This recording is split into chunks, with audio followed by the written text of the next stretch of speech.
Bonjour à toutes et à tous, j'espère que vous allez bien. Je suis très heureuse de vous retrouver aujourd'hui pour une nouvelle vidéo sur la chaîne qui sera consacrée, ça fait un petit moment qu'on n'en a pas fait, à un coup de cœur lecture. Alors si vous me suivez depuis suffisamment longtemps ou si vous avez déjà regardé des vidéos sur la chaîne, vous savez sans doute qu'en matière de littérature au sujet des spiritualités germano-scandinaves, je suis particulièrement pénible et je suis particulièrement allergique au New Age et je ne jure que par les Eddas, je ne jure que par les textes fondateurs, je ne jure que par les textes historiques et scientifiques et tout ce qui appartient à la littérature New Age et à la littérature néo-païenne me fiche des boutons et de l'urticaire à faire pâlir d'envie un alligator. Jusqu'à aujourd'hui. Ou en tout cas jusqu'à il y a quelques temps, puisque c'était le 20 octobre. Je ne sais pas à quelle date sortira cette vidéo, mais certainement pas le 20 octobre, parce que c'est pas possible. Bref. Toujours est-il qu'il y a peu de temps, il y a cette petite merveille qui est sortie aux éditions Secret d'Étoile, et c'est de ça dont on va parler aujourd'hui. Alors, ce livre, il s'appelle Esprit du Nord, il est l'œuvre d'une autrice que j'aime particulièrement, qui s'appelle Centulia. Vous allez me dire, mais on ne la connaît pas, c'est normal, vous ne la connaissez pas, moi je la connais. Je vais vous expliquer. Et il vient donc de paraître donc le 20 octobre dernier aux éditions Secret d'Étoile. Pour les petits détails techniques, parce qu'après je vais oublier, il est disponible au prix de 27 € et vous pouvez le trouver à peu près partout, que ce soit sur le site de l'éditeur ou chez votre libraire habituel. On fait marcher les libraires parce qu'on aime les libraires. Faites marcher votre libraire. Ou alors, si vous ne pouvez pas commander directement sur le site de l'éditeur, c'est toujours mieux que de faire marcher les multinationales qui tuent les libraires à petit feu. Voilà, c'était le côté un peu politique de la vidéo. Revenons à nos moutons nordiques. Alors, il se trouve, comme je vous l'ai dit, que Centulia, je la connais. Effectivement, c'est une amie. Alors, je ne parle pas de ce livre aujourd'hui parce que c'est une amie. En réalité, c'est plutôt l'inverse. C'est une amie parce qu'elle écrit des choses dont j'ai envie de parler. En réalité, c'est presque à cause de ce livre qu'on a commencé à discuter et qu'on s'est lié d'amitié avec Centulia. Là, je vais vous raconter ma vie. Parce qu'il y a quelques temps, il y a un petit peu plus d'1 an, on a discuté au sujet des runes au moment où elle était en train de composer ce livre.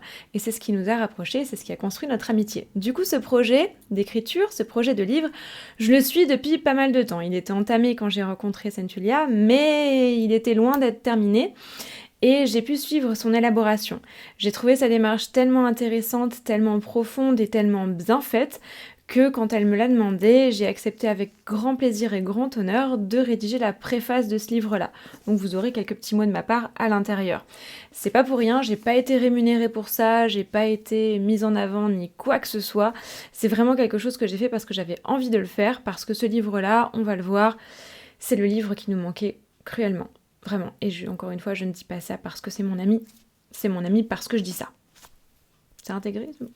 C'est bon. Alors pourquoi il est intéressant ce livre-là? Alors déjà, petite présentation technique. Ce livre, il nous propose donc, il s'appelle Esprit du Nord, Divinité, Folklore, Rituel, et il nous propose une démarche très intéressante autour de la reconstruction de la religion néo-païenne germano-scandinave. On est là donc autour de reconstruction, reconstitution, donc on essaye d'être au plus près des choses. On en a parlé de la reconstitution, de la reconstruction. Si jamais ça vous intéresse, je vous mets la vidéo par là. Et là, on est vraiment dans cette idée-là, dans cette démarche-là, dans une optique néo-païenne, dans le sens où l'autrice est tout à fait consciente que c'est du néopaganisme et pas du paganisme ancestral. Et ça, c'est toujours important, n'est-ce pas? Et donc, germano-scandinave, c'est-à-dire qu'on ne se concentre pas uniquement sur la hype viking, n'est-ce pas? Mais qu'on touche en fait à la civilisation médiévale germano-scandinave et on va même piocher dans un petit peu d'antiquité germanique. Et ça c'est super intéressant parce que souvent les bouquins qui touchent à cette sphère-là s'arrêtent à l'ère viking. C'est dommage, parce que l'ère viking c'est la fin, en fait, il y a plein de choses avant. Alors, pourquoi il est intéressant ce livre-là? Eh bien parce qu'il nous propose, je vais le poser un peu parce que mine de rien il est lourd, comme vous avez pu le constater, c'est un beau bébé, c'est un pavé, il fait combien de pages? 267 pages, il a une magnifique bibliographie. On aime les bibliographies, on adore ça, on aime les bibliographies. Et en plus il a des notes de bas de page, il y a même un petit glossaire, parce qu'il y a des termes qui sont pas forcément évidents. Et donc ce livre il se découpe, en fait il se construit sous la forme d'un almanach. Alors ça, c'est une chose qui avait encore, je crois, à ma connaissance, jamais été faite dans la littérature francophone au sujet de la sphère nordique scandinave. Ça, on le retrouve beaucoup dans la sphère celtique, mais c'est pas quelque chose qu'on avait vraiment vu dans ce domaine-là. Donc ce livre-là, il est découpé par mois. Il commence en avril et il se termine donc, vous avez compris, en mars. Oui, vous avez suivi, c'est bien. Et donc au tout début, on a toute une partie qui nous explique comment se servir de ce livre-là, qui nous fait un petit récapitulatif sur ce qu'on va trouver dans l'ouvrage, sur ce qu'on ne va pas y trouver aussi. On va y revenir, c'est très intéressant. Des petites mises en garde, des notices pratiques, des petites choses par rapport à la langue, par rapport à la place des runes, là aussi on va en reparler. Et donc à chaque fois, pour chaque mois, on a toujours la même articulation, plus ou moins. On a un mot de sagesse qui est extrait des Havamal, avec des petites choses expliquées par rapport à ça. Donc c'est une strophe des Havamal en fait qu'elle a commentée. On a ensuite des points sur le calendrier avec les célébrations attestées par l'histoire, les célébrations reconstruites et les célébrations néo-païennes. Donc ce sont 3 choses différentes. Attestées par l'histoire, c'est-à-dire qu'on sait qu'elles étaient fêtées. Reconstruites, on pense qu'elles étaient fêtées. Et néo-païennes, elles ont été ajoutées bien plus tard, sans qu'on ait aucune trace historique de tout ça. Donc ça, c'est super intéressant que la distinction entre ces choses-là soit faite. On a également quelques mots qui nous sont expliqués, donc des petits mots de glossaire sur des termes norrois et sur des termes germaniques, essentiellement norrois, si je ne me trompe pas, en vieux norrois. On a ensuite des divinités, des doubles pages qui sont consacrées à plusieurs divinités. Bien sûr, elles n'y sont pas toutes parce que ce serait beaucoup trop vaste, mais il y a quand même une belle batterie et il y a un beau centre des références par rapport aux divinités et à la mythologie. Des points de tradition et de folklore. Un truc que j'aime beaucoup, les légendes urbaines où on débunk des choses. Et moi, vous savez que j'aime quand on débunk. Et ensuite, des petits points de pratique. Donc chaque mois est organisé comme ça, et ça donne plein d'inspiration pour vivre toute une année dans la spiritualité germano-nordique. Alors, germano-scandinave, pardon. Alors ce que j'aime énormément dans ce livre, c'est qu'il nous propose une vision extrêmement lucide du reconstructionnisme. C'est-à-dire qu'elle ne prétend absolument pas reconstruire à l'identique la religion germano-scandinave, bien au contraire, elle explique qu'il y a plein de zones d'ombre, qu'il y a plein de choses qu'on ne sait pas ou qu'on ne peut pas refaire, et elle a établi en fait une distinction, comme je vous l'ai dit, entre les choses qui sont attestées par l'histoire, les choses qui sont supposées et les choses qui sont ajoutées plus tard. Et ça, c'est un truc qu'on retrouve relativement peu souvent et c'est précieux. Mon Dieu que c'est précieux. Il y a une très grande volonté de rigueur historique. Elle a écarté certaines pratiques New Age comme le yoga ou le mantra runique par exemple, ou la méditation qui sont des ajouts beaucoup plus récents et qui n'ont absolument rien à faire dans la spiritualité historique dont on parle ici.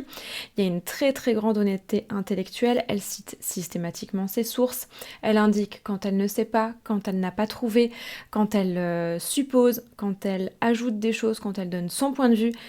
C'est génial. Comme je vous l'ai dit, la bibliographie est très carré, c'est des ouvrages de référence, vous pouvez donc y aller les yeux fermés, et il y a un gros travail de recherche. Je vous l'ai dit, je l'ai rencontrée au moment où elle était en train de composer ce livre, je l'ai donc vu chercher, je sais le boulot qui a été abattu, et je peux vous dire qu'il y a du level. Voilà. Alors, le petit point qui m'intéresse particulièrement, ce sont les runes. Et il se trouve que les runes sont relativement absentes de ce livre, et c'est tant mieux, ça fait du bien d'avoir un livre sur la spiritualité germano-scandinave qui ne nous parle pas des runes, ou qui nous en parle, mais sans s'attarder sur le sujet. La raison, elle est simple, elle a choisi de se focaliser sur des choses plus originales, parce que les runes, on nous en rebat les oreilles sans arrêt. Donc c'était pas la peine de faire un énième livre sur le sujet, et surtout elle évite les écueils New Age. Elle ne promeut absolument pas la divination par les runes, et ça je dis oui, je crie oui, je bondis de joie, je chante la vie, je danse la vie, vous le savez, et en plus elle donne des idées d'autres usages des runes. Elle en parle, mais sans rentrer dans les détails, et ça c'est merveilleux parce que ça ouvre des portes, et surtout, ça laisse de la place à tout le reste. Et ça, on aime, parce que tout le reste, généralement, il est passé à la trappe au profit des runes. Donc c'est un bouquin qui est super intéressant, puisque c'est des choses que vous ne retrouverez absolument nulle part ailleurs. Et ça, on aime. On aime ce genre de choses. Donc je vous l'ai dit, c'est donc un livre qui se présente sous une forme d'almanach. On a des dates, des éléments clés, des traditions, toujours avec des sources historiques. Et elle distingue toujours clairement tout ce qui est ajout postérieur, etc. Elle nous donne également les termes en vieux norrois avec leur francisation entre parenthèses, qui peut nous permettre de faire des ponts entre les mots originaux et les mots qu'on utilise aujourd'hui dans le langage courant et que vous avez certainement vu dans les autres livres sur le sujet. J'ai beaucoup aimé les petits passages au début de chaque mois sur la parole du vieux sage, puisque on décortique une strophe des Havamal, et c'est toujours intéressant parce que c'est mine de rien un texte très fondateur que tout le monde cite assez souvent sans forcément en comprendre le sens, et les synthèses sont très très très très bien construites. On a des retours sur les principaux dieux. Là encore, les recherches sont très bien faites. Il y a aussi, parmi ces dieux-là, donc il y a pas mal de petits rappels mythologiques, quelques éléments de correspondance avec différents noms du dieu, différents Kenningar, différents Heiti qu'on peut trouver à leur sujet, et des conseils pour travailler avec eux. Ça, c'est un plus que je trouve super intéressant. C'est très utile et ça permet de se donner des billes quand on a envie de rentrer dans la pratique et de mettre la main à la pâte. Mais la partie que j'ai probablement le plus aimée, je vous l'ai dit tout à l'heure, c'est la partie légendes urbaines, puisque là, ce sont des rubriques debunk, où on va casser les clichés, tordre le cou à des idées reçues dont on a ras-le-bol, très clairement, et ça, je trouve ça vraiment génial. Donc, il y a des mises en garde sur plein de choses. Une mise en garde que j'ai adorée au sujet des offrandes qu'on laisse en nature, ça j'en ai parlé moult fois. Si jamais vous suivez le programme Une année en magie sur Patreon, vous savez que je vous rebats les oreilles avec les choses qu'on peut ou qu'on ne peut pas laisser en nature en guise d'offrande, parce qu'on voit trop de choses qui sont bien désagréables pour la nature, qui sont laissées parce qu'on ne sait pas. Par exemple, laisser un morceau de gâteau à l'extérieur, ou des graines. C'est toujours une mauvaise idée, bref, vous avez compris, je vais pas revenir là-dessus. Mais il y a des passages qui sont très très très très très intéressants. Il y a un passage que j'ai beaucoup aimé aussi sur les causes possibles de l'échec d'un blot quand on fait un blot ou d'un sortilège. Elle s'est attardée sur les raisons qui ont fait qu'on a pu échouer. J'ai trouvé ça absolument génial. Ça aussi, si vous suivez le programme Une année en magie, on en a parlé, et je trouve ça super parce que c'est quelque chose qu'on voit relativement peu. Il faut savoir qu'on est quand même dans un état d'esprit de peur de l'échec, en particulier en Occident. On a cette espèce d'idée que si on se trompe, si on fait une erreur, si un truc qui marche pas, c'est honteux, il faut le cacher. C'est complètement faux. L'échec, c'est très formateur, et elle nous explique pas mal de choses à ce sujet-là, et j'ai trouvé ça super pertinent. Elle a débunké notamment la rune blanche, la fameuse, vous savez ce que j'en pense. Elle a débunké le Ragnarok également, le fait que le Ragnarok n'est absolument pas que limitatif à l'idée d'une fin du monde. Elle a débunké l'idée que les Vikings étaient un peuple, ce qui est complètement faux, et ça fait tellement de bien de le voir écrit dans un livre francophone, mon Dieu, et qui n'est pas historique en plus de ça, enfin, pas écrit dans un but de recherche historique, c'est tellement agréable. Il y a des arguments qui sont toujours étayés par les textes historiques, et si c'est pas le cas, elle précise que c'est son expérience personnelle. C'est un point de vue hyper intéressant, il y a des choses qui sont vraiment très éclairantes. Elle a notamment un point de vue que j'ai trouvé particulièrement pertinent au sujet de Fenrir. Vous le lirez, moi j'adhère. J'aime beaucoup cette idée. C'est un truc que j'ai toujours pensé d'ailleurs. Je ne vous le spoile pas, vous le verrez dans le livre quand vous le lirez, parce que oui, vous allez le lire tout de suite. Go le lire. Mais c'est un truc qui m'a toujours... le point de vue qu'elle a, c'est un point de vue que j'ai toujours eu, et qui m'a toujours effleuré. À chaque fois que j'ai lu l'histoire de Fenrir, je m'étais toujours dit... Ça, voilà, j'en dis pas plus. Oui, je laisse planer le suspense, parce que j'aime le suspense. Voilà, je fais des cliffhangers dans mes vidéos. Voilà, c'est comme ça. Bref, il y a plein de choses hyper intéressantes, et ce livre-là, c'est vraiment une bouffée d'oxygène.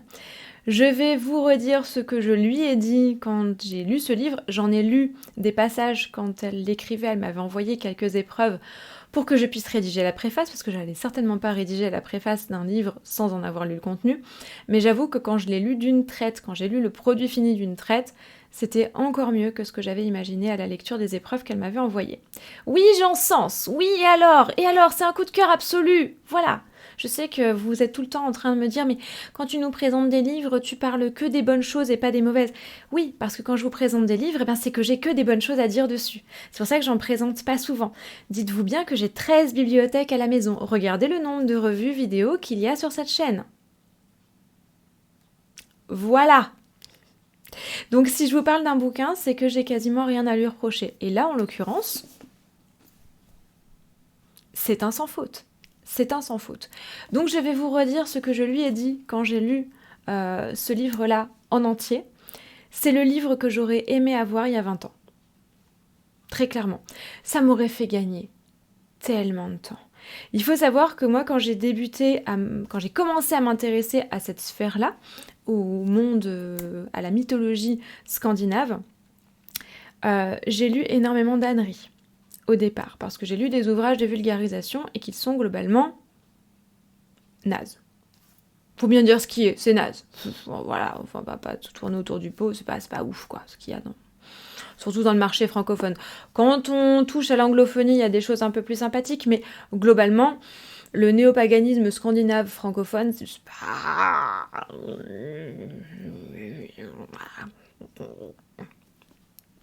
Voilà.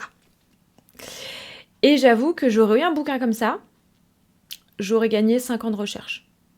Largement. C'est-à-dire que les 5 ans que j'ai mis à enfin lire les Eddas et me rendre compte que tout ce que j'avais lu avant, c'était bon pour la poubelle, et je les aurais gagnés. Parce que là, il y a des passages des Eddas. Elle est sans arrêt en train de nous dire de lire les Eddas. Donc si elle m'avait dit « T'étais où il y a 20 ans, ça me tue ?» T'étais où? Non, parce que franchement, non, mais voilà, tu faisais quoi il y a 20 ans? Pourquoi tu m'as laissé faire ça? Pourquoi tu m'as laissé lire des torchons dégueulasses comme ça? Bref, oui, j'en fais trop. Oui, et alors, il fait un temps dégueulasse, j'ai un pull jaune, j'ai le droit d'en faire trop. Ok. Donc, bref, c'est le livre que j'aurais aimé avoir il y a 20 ans parce que, justement, il a cette rigueur scientifique, cette rigueur historique qui, aujourd'hui, est le nerf de ma propre guerre. Il faut savoir que comme beaucoup d'entre vous peut-être aujourd'hui, quand j'ai commencé donc à m'intéresser au reconstructionnisme, je trouvais ça chiant. Faut bien dire les choses comme elles sont, je trouvais ça désagréable. J'avais une copine païenne qui était à fond dans le reconstructionnisme celte et je la trouvais extrêmement désagréable et extrêmement pénible. Aujourd'hui, je suis cette personne.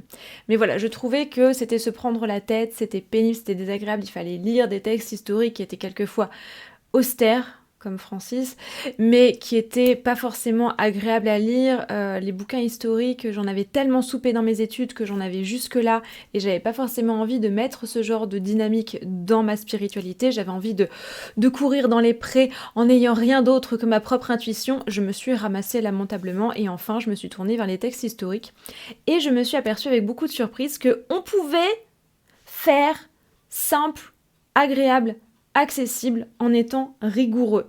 C'est ce que j'essaye de faire dans Une année en magie. Si vous me suivez, vous savez que j'essaye au maximum d'être à fond le plus près possible des sources historiques, le plus lucide possible, de pas tomber dans le new age, dans le fantasme et de vous donner des billes pour aller plus loin. Et il se trouve que c'est exactement ce qu'elle fait avec ce livre-là.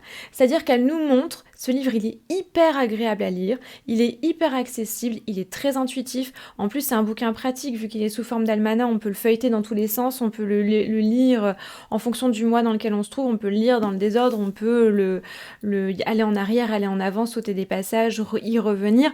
Bref, c'est un bouquin qui est extrêmement pratique, c'est vraiment le vadémécum quand on a envie de travailler là-dessus, et en même temps, il est fun et il est rigoureux. Et les deux ne sont absolument pas antinomiques. Absolument pas. On peut tout à fait s'amuser, on peut tout à fait prendre du plaisir, on peut tout à fait laisser place à l'intuition, laisser place à sa propre sphère, laisser place à ses propres envies, à sa propre spiritualité, sans pour autant renier le lien avec les sources historiques. Et ça, vous savez que c'est mon combat, vous savez que c'est vraiment le truc qui me tient le plus à cœur aujourd'hui, Et honnêtement, elle y a réussi à un stade que je n'aurais pas cru possible, en fait. Voilà. C'est une claque, ce bouquin, c'est une claque. Voilà. Donc j'avais envie, besoin de vous en parler, parce que vous avez probablement envie, besoin de le lire. Que vous vous intéressiez à cette mythologie-là ou pas, je pense que c'est un bouquin dont la lecture vous rapportera forcément quelque chose. Forcément. Si c'est votre voie, eh bien ça va vous apporter énormément de connaissances, de rigueur et en même temps d'inspiration, de motivation, de plein de choses en sion qui vont agrémenter votre pratique et lui redonner un coup de neuf. Si jamais c'est une spiritualité que vous ne connaissez pas, c'est une merveilleuse occasion de la découvrir. Et si jamais c'est pas forcément votre tasse de thé, ça peut vous montrer une démarche que vous pouvez mettre en place pour une autre spiritualité. Et ça, je trouve ça super intéressant. Donc, pour moi, c'est une des meilleures parutions sur le sujet, si ce n'est la meilleure parution sur le sujet que j'ai jamais eue entre les mains. Bravo. Bravo. Bravo. Bravo. A-t-on autre chose à dire? Non. C'est pas la peine que je m'étende plus sur ce sujet. Go l'acheter, go lui donner du love, go le lire, go mettre en place toutes les belles astuces et les belles idées qui sont dedans. Voilà, j'espère que cette vidéo vous aura plu. Elle n'est pas forcément très très longue par rapport à celles qui sont sorties ces derniers temps, mais je pense que ça fera du bien à la team 20 minutes d'avoir enfin une vidéo qui n'en fasse pas le double, n'est-ce pas? J'espère en tout cas que vous aurez envie d'aller explorer un petit peu plus ce livre. Si jamais la vidéo vous a plu, n'hésitez pas à lui laisser un j'aime, un commentaire ou à la partager ou à vous abonner à la chaîne si ce n'est pas déjà fait. Ça me fait extrêmement plaisir et ça m'aide à continuer. Si vous avez envie de me soutenir plus activement, n'oubliez pas que vous pouvez me laisser un petit pourboire sur Ko-fi. Et si vous voulez encore plus de nœuds au cerveau à essayer de reconstituer des choses dans l'histoire, n'hésitez pas à rejoindre le programme Une année en magie où promis, on met plein de fun pour tous les mois vous aider à pimper un peu plus votre magie. Et en plus, vous avez 4 vidéos de plus par mois pour avoir encore plus de mois. Tous les mois, ça fait beaucoup de fois le mot mois. Oui, parfaitement. Bref, je vous souhaite une bonne lecture, une bonne journée, soirée, nuit, matinée, selon le moment auquel vous visionnerez cette vidéo. D'ici la prochaine fois, prenez un grand soin de vous, portez-vous bien, lisez et surtout le plus important, restez magique. À très vite. Bye.